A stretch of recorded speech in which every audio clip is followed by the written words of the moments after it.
I love green sweet cocktails, and this is the ultimate. Today I'm going to make the Japanese slipper. Hey there, so today I'm going to make the Japanese slipper cocktail. There's a lot of pretentiousness in bartending, right? And a lot of people hate Midori and green drinks and stuff like that. I love Midori, you know.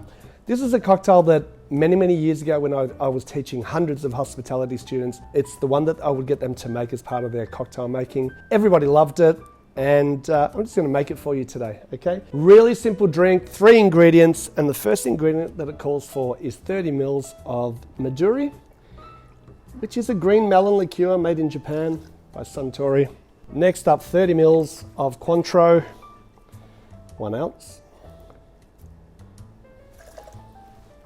And 30 mils or 1 ounce of fresh lemon juice.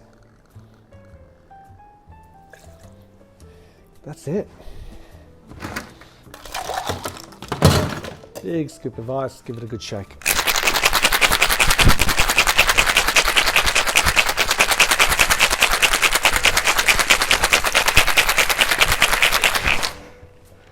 All right, that's so cold on my hand. All right. Double strained into a chilled cocktail glass.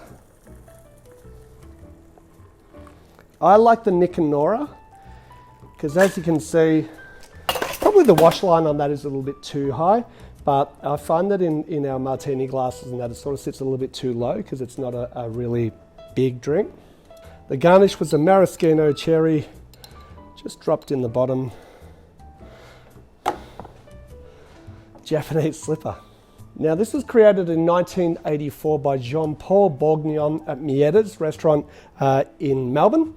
And I think that it was part of the Suntory Cup, which was a really big cocktail competition here in Australia, and he won with the Japanese slipper. This is a modern day classic. It's all around the world. I would love to have a modern day classic cocktail one day that's all over the world in different cocktail menus. Let's give it a try.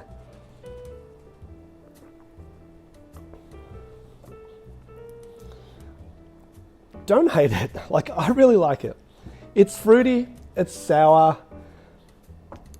easy to drink, it looks cool. I like green. As I said before, I don't know about the pretentiousness, but this is a cracking drink, and I'm sure that a lot of the bartenders that hang shit on this drink would be happy if they had a cocktail that everyone around the world pretty much knew what it was. So guys, cheers to the Japanese slipper. Please like, subscribe, and we'll see you again soon on Let's Talk Drinks.